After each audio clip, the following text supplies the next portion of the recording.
Good afternoon and welcome to our fourth webinar. I can't believe how quickly the weeks are flying by. For those that are returning, thank you so much for coming back. All of this started as a bit of an idea really to try and support businesses during the COVID-19 situation, and it's sort of as the weeks have gone on, we've had more and more requests for different content and for different topics. So we're enjoying doing these, and as long as you're enjoying receiving the information, we'll keep on doing them. So I'm just doing a quick intro. Luke Tobin, Managing Director of Digital Ethos. For those that are new to this, I'll just talk you through a bit about the business, and then I'll hand over to Jasleen, who looks after and heads up our sort of content and PR department. Now, Jaz will go into some really good detail today about how you could use PR, communications, content, etc. during this time of crisis. And there's some really good and juicy bits for you to get stuck into. So who are Digital Ethos? Digital Ethos are a full service marketing agency. We specialize really in performance marketing, so social media, PR, PPC, SEO, etc. All the different facets that help to generate inquiries, generate leads and sales for businesses online. We do have a small web design and development team as well, which often support the efforts that the marketing team are doing through landing page creation, website design, etc. So yeah, full service. I think our sort of point of difference very much is that we like to become an extension of a client's core team rather than trying to divide or replace anything. Our sort of focus is very much on adding additional value, and that's certainly stood us in good stead to date. 6 years in business now and a retention rate of over 90%. So some of the clients we've worked with, some of these you'll know, some are household brands. Our services range from strategies and audits all the way through to ongoing campaign deliverable type work. So there's a real mixed bag in here for these clients, but we do service clients of all shapes and sizes, from one-man bands all the way through to multinational. So I think the beauty of digital marketing is once you understand the formula for success and you understand how to get success from different channels, you can then move that into all sorts of different verticals and size businesses. Sorry to interrupt, but we can't see the slides. I think you just need to share your screen. Oh, okay. Thank you. That might be a bit better. There we go. I'll just quickly go back to the slides then. So obviously you've got the first one introducing. This is the team. So there's 22 of us, and obviously mentioned about us becoming an extension of your core teams. These are some of the brands that we've worked with. And then for today's webinar, if you want to sort of get involved in any of the conversations for our handles, these are those. What we are going to do is share this full document and video afterwards, so you have access to any of the information, any of the ideas, the tips that are in here. And we'll also offer a sort of follow-up as well if you want to have a session with us, a couple of hours, just to at our cost, to go through any ideas or strategies. Then we're happy to do that as well. So the webinar automatically mutes. The Q&A session that we have at the end, we've got a small panelist, which I'll introduce you to very shortly, who can answer pretty much any digital marketing questions. So if you need or you have questions or things that are unanswered, then please feel free to pop them in the box on the right hand side as we go through the presentation, and then we can answer those at the end for you. So the panel, obviously myself, Luke Tobin, you've met now. Jasleen will be taking over shortly, head of PR and content, and Rachel Holy as well, who looks after our social and email. Over to you, Jasleen.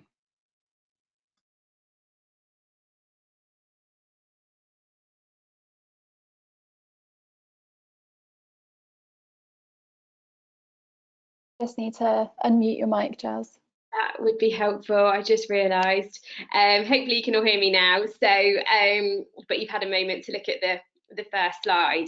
If you've got any questions, please feel free to, as Luke said, put them in the comments box, and we'll get to them at the end. So PR, what is that exactly? It's a question that I've seen written all over people's faces. I've either heard it kind of over the phone, or I've pretty much seen it for myself. So this whole presentation is really tackling what that is and what it isn't. So it definitely is not. We just go to the next slide. Sorry, Luke. Thank you. It's definitely not an abbreviation for press release. It actually stands for public relations, and we'll kind of explain what that is. It's also definitely not advertising, and there needs to be some kind of quite clear boundaries, I guess, between that. It's also not a form of comms that you only need in times of crisis. So although our theme around everything is for coronavirus, there is obviously a place for PR outside of this. It's not really a sales push either, and unfortunately it's not always guaranteed, and we'll kind of explain why this is the case later. So if it's not all of these things, what is it? So as I said, PR stands for public relations. That basically means that it's a relationship between the public, the media and journalists. It needs to be in the public interest, and it needs to be, I guess, of interest to the public. So we'll explain that a little bit more as we go on. If it's not advertising, then it's got to be news. So it's got to be interesting, factual and worthy of a journalist printing your information. So if you think that the journalist is going to talk about your company, your brand, you as an individual, why would they really want to do that? And why is that of interest for their audience or their readers? PR can really easily slot into any wider marketing mix, whether you're at the start of a campaign or project, or even the launch of a new business, or whether you're 5-10 years on, it can easily slot in. It's not a sales push, but it's a chance to tell a compelling story for your brand or business, and we'll give you some real examples of what that includes. And unfortunately, as we can always see, and we're seeing at the moment, news changes fast. So we do have to react. What might have been news yesterday or the day before is probably not news today. So let's move on to comms. Whether you're in a PR position, a marketing position, or there is no PR in your kind of current plans, as with any strategic marketing plan, you've got to kind of plan for this. And there are two most likely starting points. The first route is that ideally, hopefully you've got some news to share and you've got some stories or really interesting content that we can hopefully share with journalists. The other route is that you need some news to be generated, but you definitely want some brand awareness. So with either of these, you may look to consult a PR specialist or kind of drum up some news and interest. But before you do any of that, you really need to look at who you want to try and reach with your content. Before you start talking to any journalists and open any email conversations or telephone calls, have a look at what you're going to go out with. So the first point talks about sources of information. This could be any facts that you've got, any video assets, any information that you've got in-house that can be quickly used to help support with a press release. This will also give you a chance to look at whether anything new needs to be generated.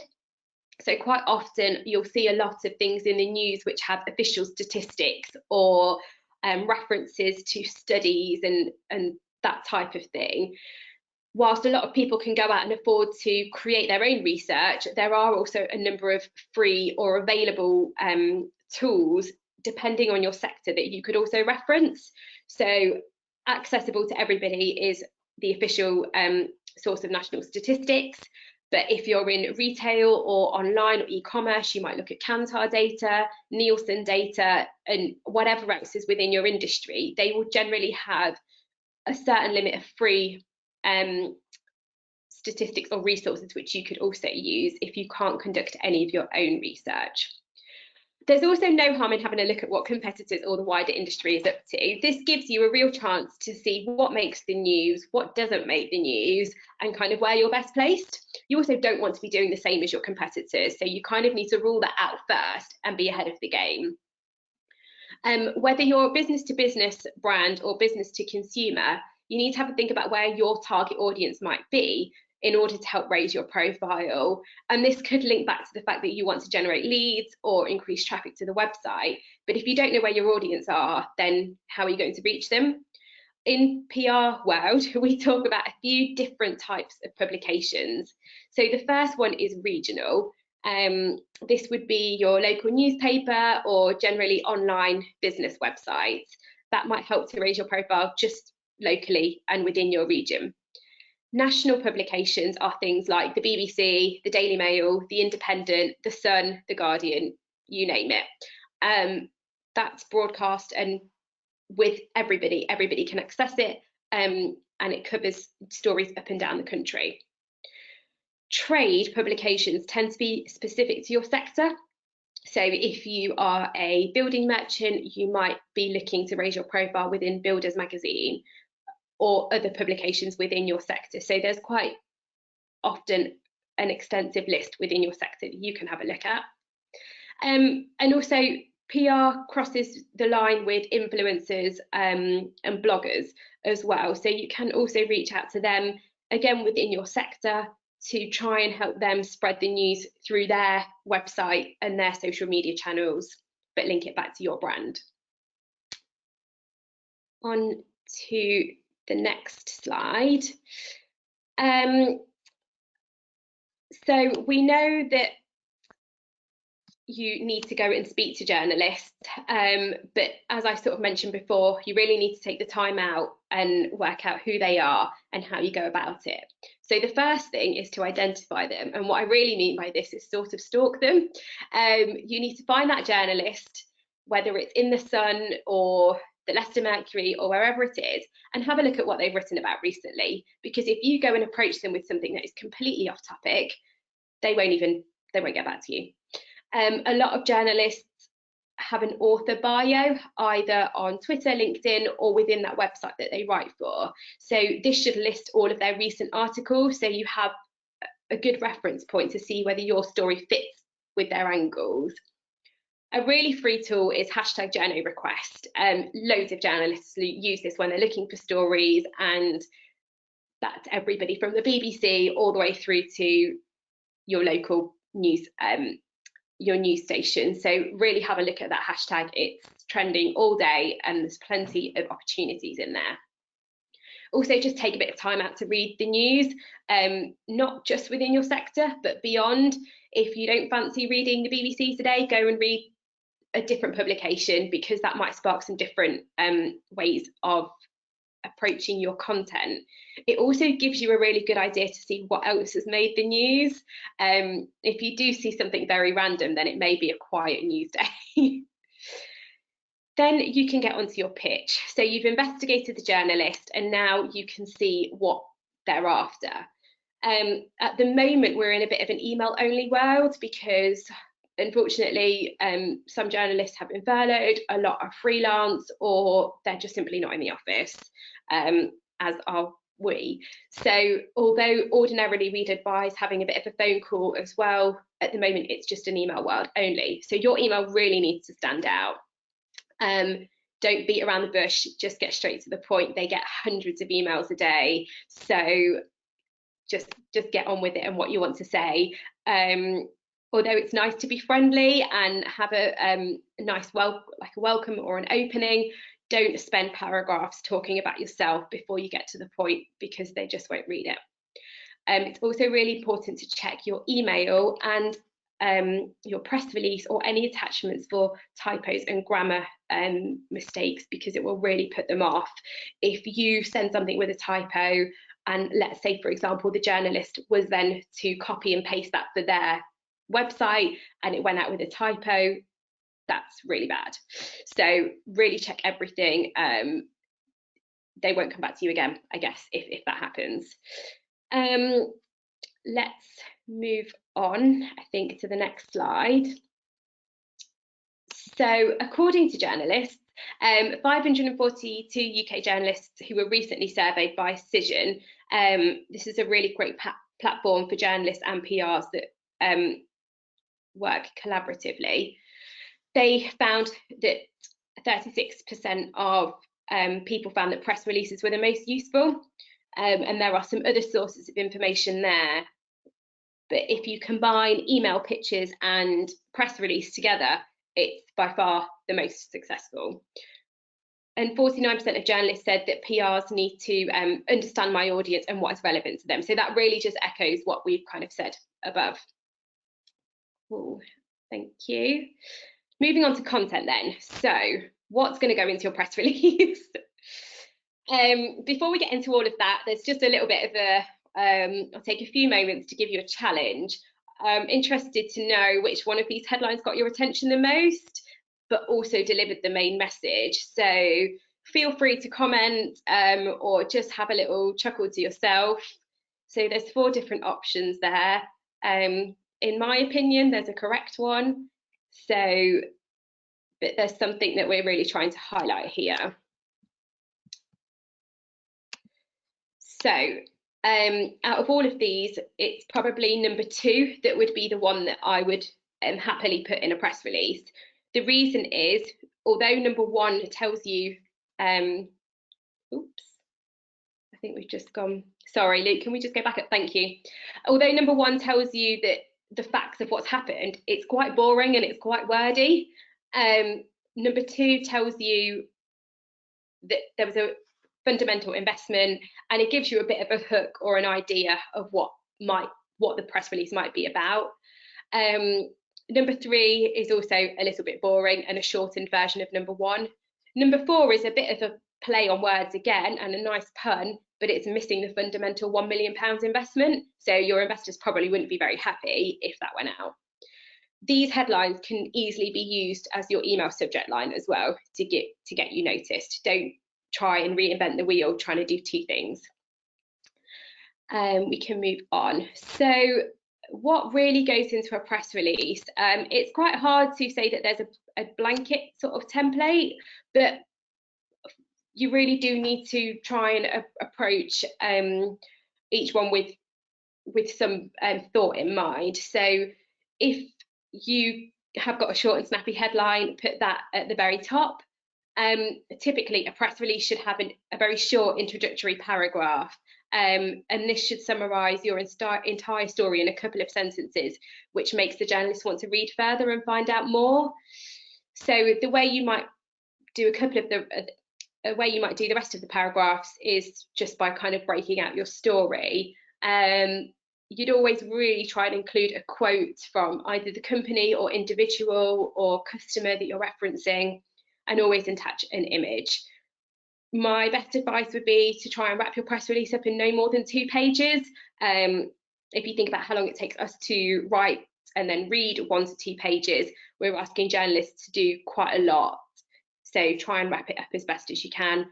We also found that video interviews were on the rise. So given the current situation, if you can offer a call with the director of a company or whoever's been referenced in your press release, then that will really help. Cool. And then just going on to what makes the news. So again, it really depends on your business, service, product or offering, but very broadly speaking, it could be a really big stunt or a campaign, it could be a survey. As I mentioned before, it could be statistics or teaming up with an expert to try and endorse your product, or by all means a celebrity. You may have a case study or a success story that you want to tell other people about so they can hopefully do the same. You might be launching a new product or a service, but equally you may have a new client on board. You may have also recently appointed somebody within your team, or you're looking to grow your team and expand your office, that kind of thing. You may have recently won an award or an accreditation that is worth celebrating and congratulating people for. There may be a shift in your business strategy, which is something that we're seeing at the moment quite a lot. Or you may have significant changes to tech, office, HR, which are showing innovation and leading the way in your industry. As we saw with the previous example, you may have also had some financial investment. So quite a big range there and quite broad. By all means, this list is not limited. It's a job of a PR to help you make the news. But above all of these, it's got to be in the public interest or of interest to the public. So although sometimes things might be quite appealing internally for a business, your PR agency should always tell you whether it's going to make the news or not. So we've included about 3 slides here of different examples of generally all of those things I've listed in the previous slide. I probably won't go into all of them, but I wanted to just talk around a couple of these. So the first one is a stunt by Carlsberg. They somehow managed to pour beer out of a billboard.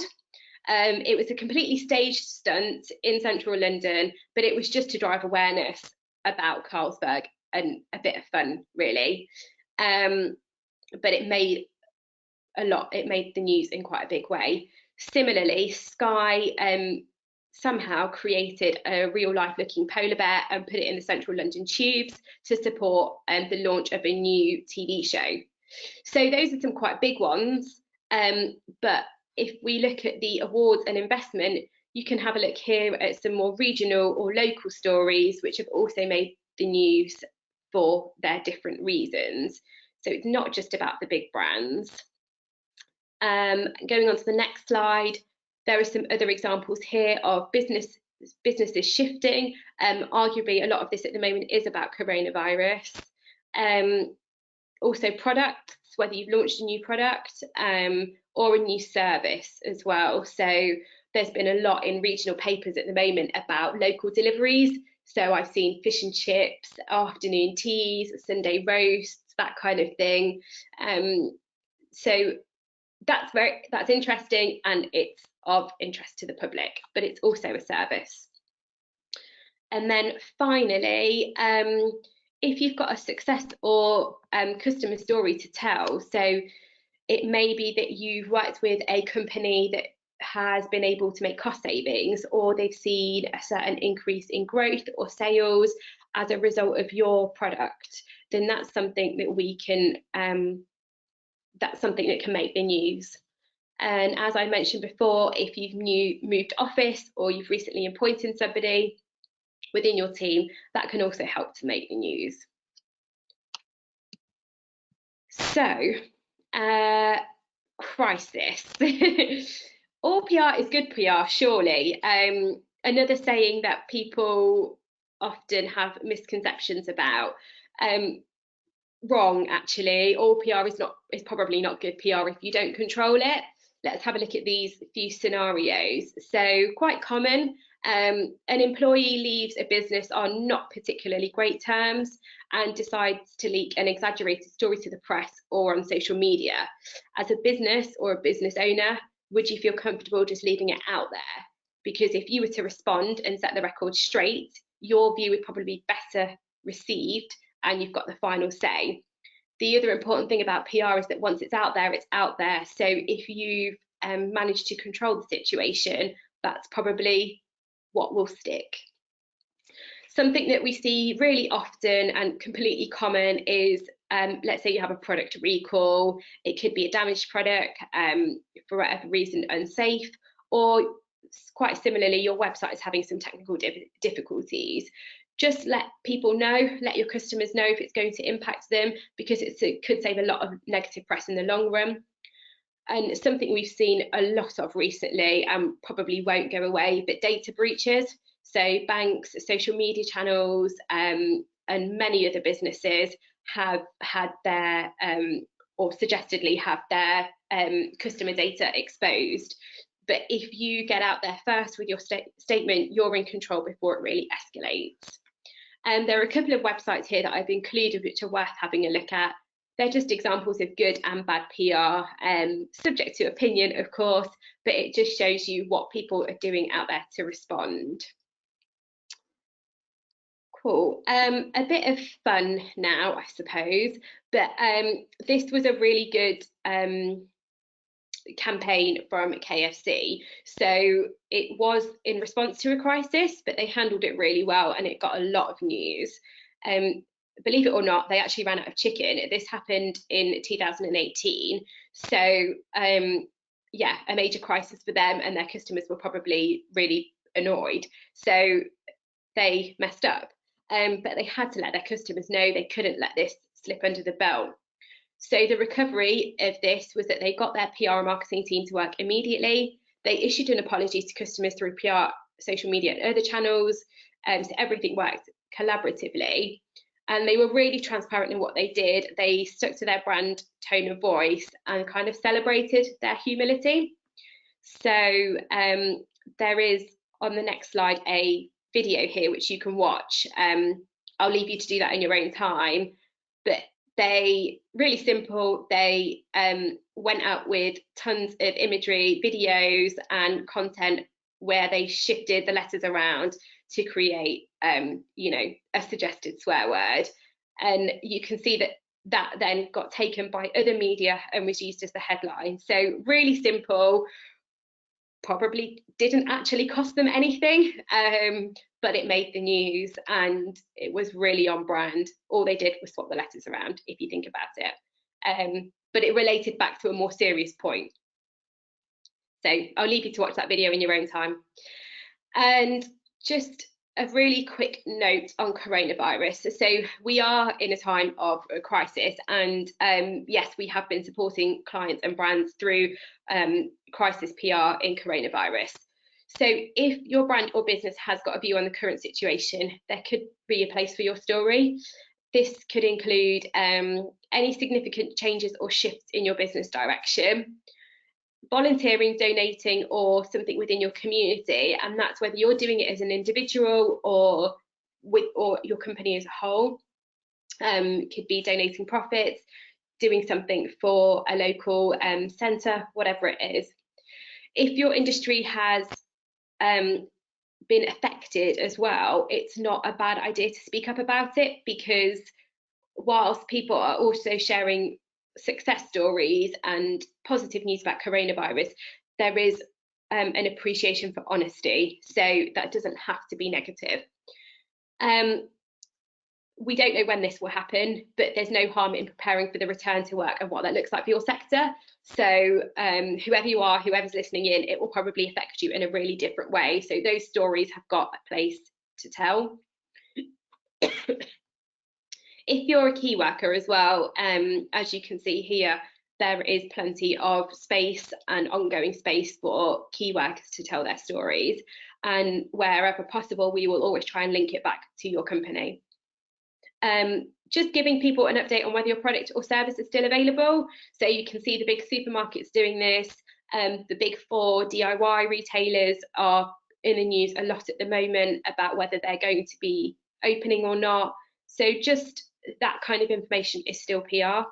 And if you're making hand sanitizer, then that will definitely get you in the news. But all jokes aside, if you're involved in any PPE equipment, supplying parts or anything to do with the NHS, then there's no reason why you shouldn't be celebrated for it. Cool. And just some really nice examples. Again, really simple. So Lush, I think it was obviously before lockdown really happened, invited people in its shops just to wash their hands. I mean, if you've ever been into Lush, you can try their bath bombs and all sorts of things anyway. So they have sinks, as I think do Body Shop, to wash your hands, but they've just spun it as a PR story. It's not like they installed sinks just so people could wash their hands. Pret gave away hot drinks, and a lot of other fast food and retailers are doing this to support the NHS and key workers. But also from a local perspective, or whether you're not a product, you can offer free advice and support as well. So plenty of different options there.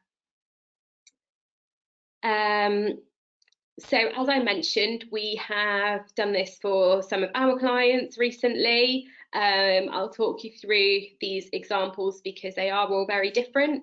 So we work with the London Preschool, which is run by Anne Sheldon, and she looks after a number of different nurseries in London. And her views are quite strong and have changed actually. So she was interviewed by the Evening Standard and gave her view on how parents should cope with homeschooling, but from a kind of toddler perspective. So that interview took place here and went live on the Evening Standard. Crown Couriers have been in a fortunate position to recruit and hire. So that news went out to a number of publications, and The Sun picked it up because they are key workers. So this was a great opportunity and exposure, but also really relevant at this time. And then moving on, another client of ours, Staff Circle.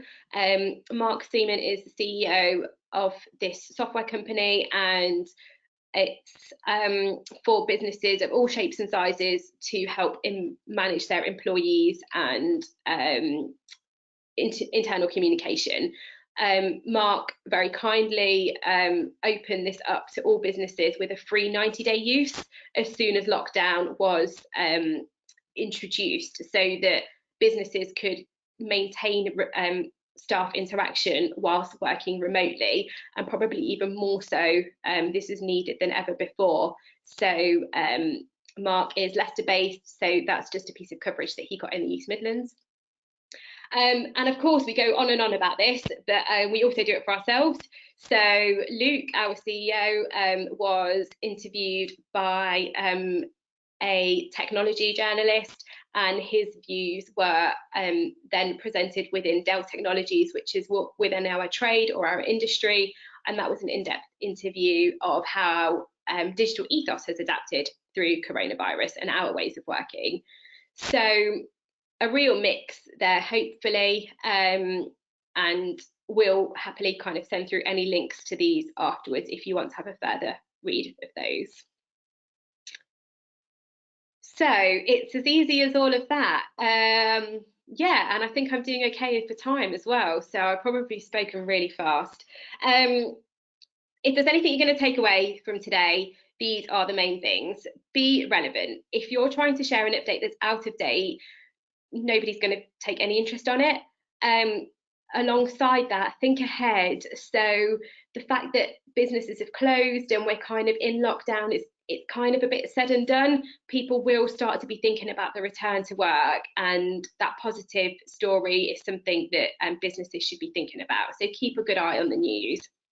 Be interesting. Just have a think about whether your content is really worth reading. So bounce ideas off colleagues or even friends, because if you want your news to be in the general public, you kind of need to give it to the general public to see if they think it's worth reading or not. Be creative.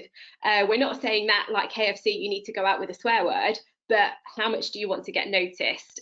Maybe hold an internal brainstorm, or get your PR team or agency to get together and get their creative juices going. There's no reason why agency and client brainstorms can't happen collaboratively. I just had one with a client the other day and we had loads of great ideas, and I think this is really positive. Be honest. So how much can you reveal in your story? Facts do make the headlines. If it's a bit wishy-washy, it's probably not going to. If you've got any numbers, statistics, sales growth, that kind of thing, tangible information, that will always help. Be brave. So whilst I said it's really good to do competitive research, do you really want to be the same as everybody else?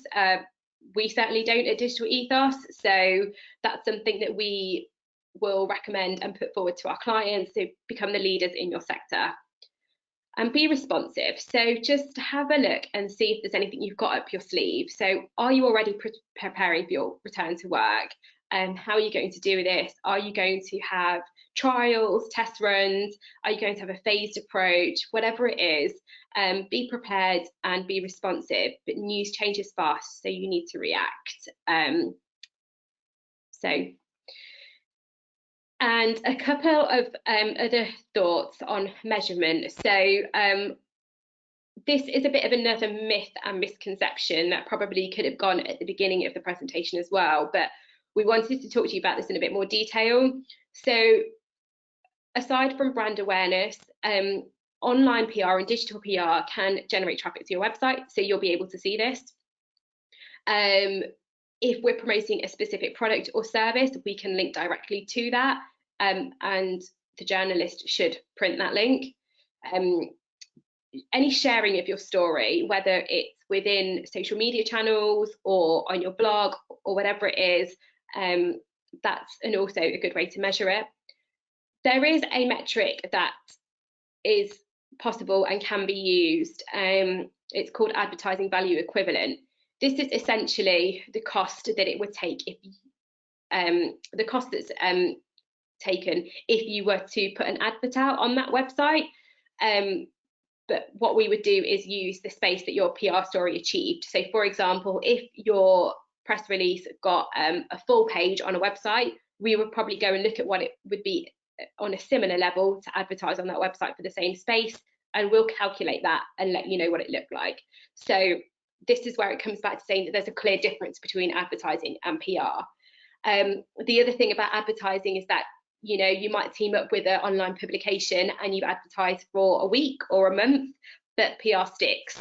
So if we can get it out there through news, it will be there forever or indefinitely. And obviously, PR is integrated within the wider disciplines at Digital Ethos. So we work really closely with the search and SEO specialists to make sure that links are placed within content, and we target websites with high authority, whether it's within your sector or not. So that's where we're really joined up in our offering for clients.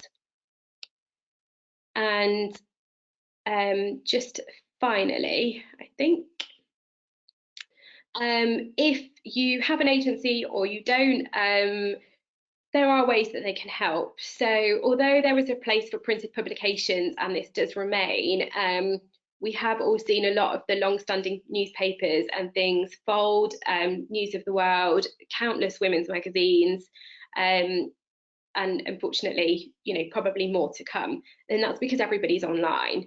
So having PR as part of your integrated digital agency means we can, as I mentioned, work with the search teams to ensure there's link building, identify those high DA websites for increased authority, find relevant websites that will be a good fit for your brand and content, therefore they're recognised. So we can kind of go and do some of that investigating for you, and then ensure keywords are weaved into your press release.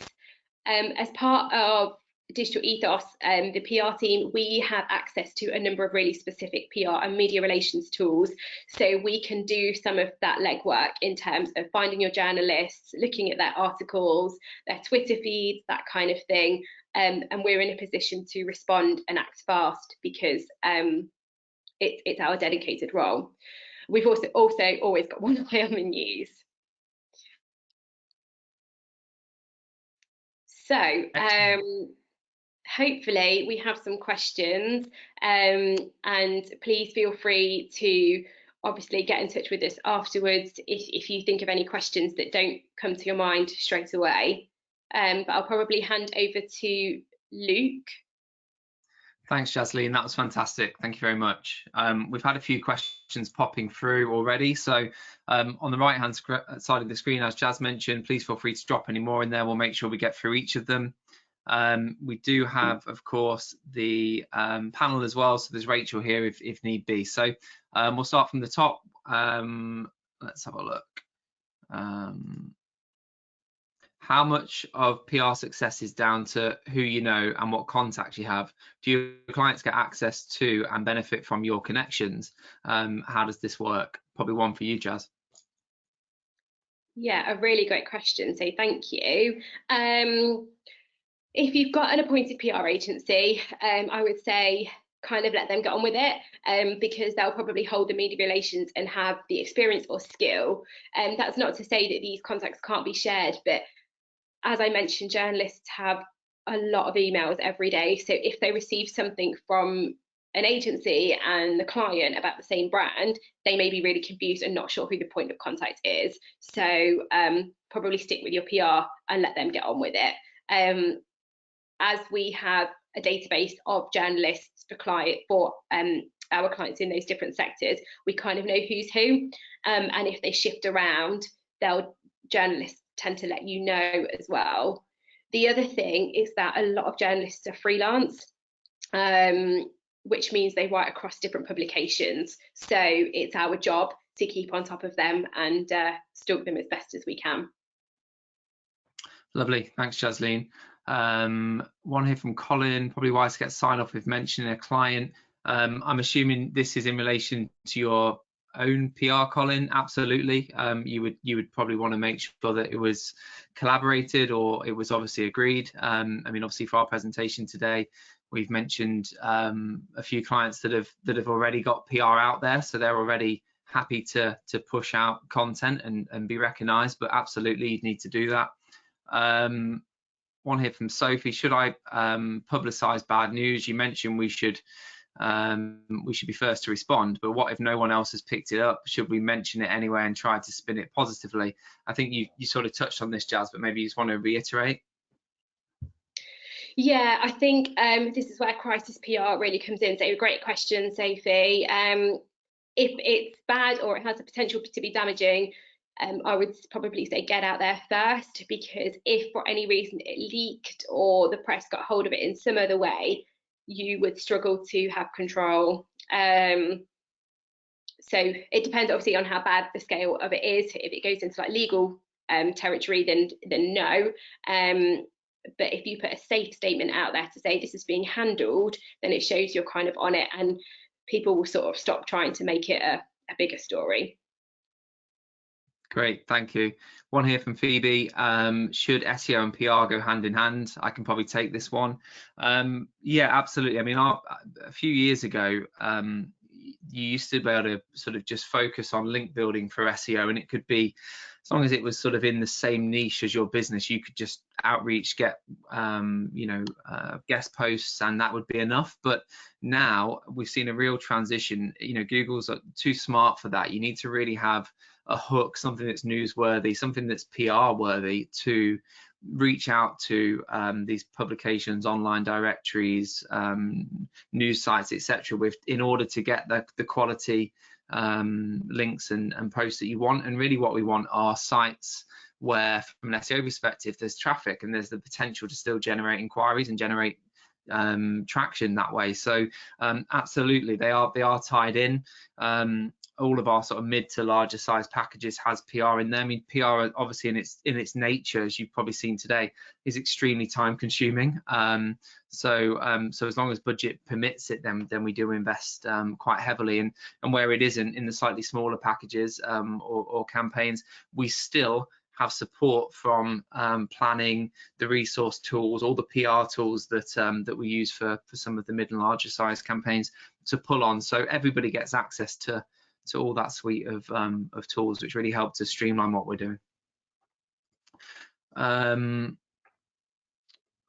One here: are journalists more likely to pick up an email from an agency or the business? Okay, so if there was an email coming directly from a third-party agency or the business directly, what would you say, Jasleen? I think both. PR is a skill that can easily kind of happen in-house as well. But I think, as I kind of said before, I think if you've got a PR agency or a PR consultant that you work with, stick to one person and form of communication. So even if I was to set up an interview with a client, or even if I did like I did recently with Luke and a journalist, I will always try and mediate that process. I think it's also a bit of it's the job of the PR person to kind of make sure that you give the journalist exactly what they want. And equally, as I did for Luke or whoever, spend a few minutes prepping what that interview might look like.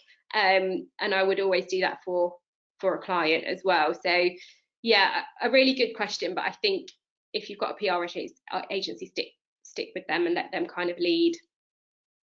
Great, thank you. One here: so you mentioned about measuring the success of PR. Can you explain that again, just to explain what AVE, etc., really means and how you would go about tracking that? Yeah, absolutely. Yeah, sorry, there's a bit not kind of an easy or less long-winded way of saying it, but if a press release goes out, in whether it's in silo or in conjunction to other marketing activity you've got going on, you should see traffic through your website come from wherever that has been placed. So for example, if it's on the Sun, you should see that come through as a referral or source of traffic through GA on your website. You might also just see a spike if you did get a news story on something like the Sun or Daily Mail and everything else in your marketing mix was relatively steady or normal, then you could probably attribute it to that piece. And I guess we would always advise clients to aim high. That doesn't mean it's got to be the Sun or the BBC, but even within your sector, aim high, because those spikes in traffic to your website are what you would like. The way we try and tell clients about looking at advertising versus PR is almost to kind of say, like, if you go down the PR route, it will stick because it's news. And if you look at the cost that it would take, the cost that's incurred to put out an advert on that website versus a day of a PR person, the two are quite different. You'll see a huge advertising cost versus what you would get out of your PR person. So just kind of look at those media packs that are on different websites, because they'll tell you what it costs for a leaderboard, what it costs for some websites even to submit an article, and sometimes you could be talking hundreds of pounds. And if you want to do something regularly, you know, you're forking out quite a lot for advertising that might only last a month. Yeah, very good, thank you. Question here, is PR really relevant for smaller businesses? Probably for you again, Jasly. Yeah, definitely. I know I've put in hopefully a good mix of different examples, and you'll be able to see the smaller businesses which are included in the presentation. But I think even for ourselves, or like London Preschool is a really good example, or Staff Circle, they're not huge businesses. If you're a local business as well, if you've got a really good, compelling, interesting story to tell, and it's got a different angle, then it's got a place in the news. I would also say at this current time, journalists are really receptive to independent businesses, people doing something different or out of the ordinary. It doesn't matter where you're from or what it is that you're doing. If it's something that's leading the way, or if you're offering something different, then yeah, by all means, it doesn't matter what size you are at all. Great, thank you. If a press release doesn't get released, is it worth doing a paid for release? So if you can't obviously land a placement for free, is it worth paying for? Do you want to take this one, or do you want me to? No, you go for it. You go for it, Luke. Sure. You can always add a bit to it. It's a great question, actually, Yatin. The simple answer, I think, is it depends on what publication or what placement we're talking about. So as Jasly mentioned just before, some placements can be extremely expensive. If you look at national or even some regional press sites, I mean, you're talking thousands. If you're lucky, maybe hundreds to get a placement. So a free one should always be the aim, and that in order to get that, obviously it needs to be genuine news. It needs to be all the things that Jazz has mentioned. But paid placements do have a place if it's advertorial, if it's the right time, if it's going to get you exposure to customers or potential customers. You know that your target customers are definitely in that or on that website, then absolutely it could well be worth considering. I think it just needs evaluation at the time. Yeah, anything I to agree. add to that? Okay, thank you. Brilliant. Do you believe the old phrase that there is no such thing as bad publicity still sticks? This is from Andrew. One for you, Jazz. So do I believe that bad publicity still sticks? Kind of goes back to what I was saying about, is all PR good PR? It depends on you and the nature of your business, if you're a business owner or if you're an individual. If you're happy for the brand awareness to be out there and be recognised for it, then be brave and go for it, like KFC did. If you're worried about kind of ongoing and longer term damages, and you don't want that to be attributed back to the wider company, then avoid any bad PR, because it will be out there, and you can't kind of then take it back. Great, thank you. And a final one here, actually, just saying, with newspapers now begging for people to buy them, what other opportunities are there aside from these? What do you predict the near future might be for the news? Would you recommend looking at niche relevant sites or industry relevant websites instead? Yeah, definitely a really good question. And a lot of the national newspapers have the pay firewall behind them as well now. So I really am an advocate of your local paper and local business websites, which might be some of those that actually want you to kind of maybe sometimes pay to be involved. But we also need to support our industry and where we are locally to keep those going. There'll probably be plenty of people plugging money into some of the bigger papers, and that's fine. But if you are really wanting to up your game in your industry, then there's no reason why your focus or your intentions couldn't be there.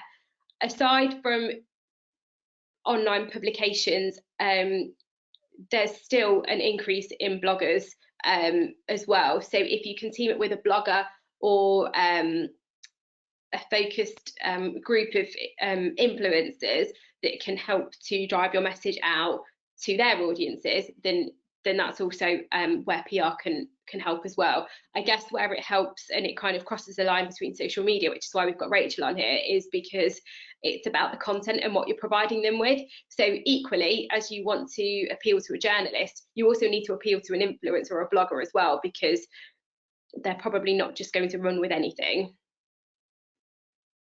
Sounds good. And actually, that leads in really nicely to that. There's been two more questions now. So one says, what's the correlation between social and PR? Are there ways of them interlinking? So that's probably a really nice follow on from what you were saying. Yeah, perfect.